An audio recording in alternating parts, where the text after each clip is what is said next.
মুরগির বাচ্চাগুলো নিচ্ছি কবুতরের পাশাপাশি। এগুলা মোটামুটি ভালো আছে। বড় মুরগি নিয়েছিলাম, এখানে 8-9টা মতো নিয়েছিলাম, সবগুলা মরে গেছে। 3টা মরে গেছে আর 2টা জবাই করছি, একটা আছে।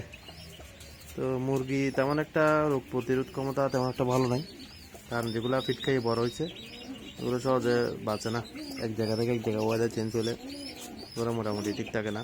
তো আলহামদুলিল্লাহ কবুতরের ব্যাপারে যথেষ্ট আইডিয়া আছে। কবুতর সহজে ইনশাল্লাহ মরে না, আলহামদুলিল্লাহ। আল্লাহর রহমতে মোটামুটি অভিজ্ঞতা হয়েছে। কিন্তু মুরগি চেষ্টা করছিলাম, কিন্তু 3টাই মরে গেছে। তো মুরগি সহজে বাঁচে না, অসুস্থ হলে তাড়াতাড়ি মরে যায়। তো সবাই মুরগি পালন, দেশি মুরগি পালনে একটু সতর্ক থাকবেন। 2-1টা নিয়ে আগে ট্রাই করবেন, চেষ্টা করে দেখবেন পারবেন কিনা। তারপরে এগুলো বাঁচাতে পারলে 2-3 মাস পরে আবার 2-1টা নেবেন, এরকম করে করে বড় করতে পারবেন। তাহলে ইনশাল্লাহ ক্ষতির সম্মুখীন হবেন না। তো এই মোটামুটি এগুলোর থেকে ছোটোগুলো অনেক ভালো। এগুলো একটু কষ্ট হলে মানে মোটামুটি এই সাইজেরগুলো আপনারা নিতে পারেন, নিয়ে এগুলো পালতে পারেন। এগুলো মোটামুটি আপনার পরিবেশের সাথে অ্যাডজাস্ট হয়ে যাবে, কারণ বড়গুলা অন্য পরিবেশ থেকে আসে, এখানে অ্যাডজাস্ট হতে একটু সময় লাগে আর শর্টকাটে মরে যায় বেশি।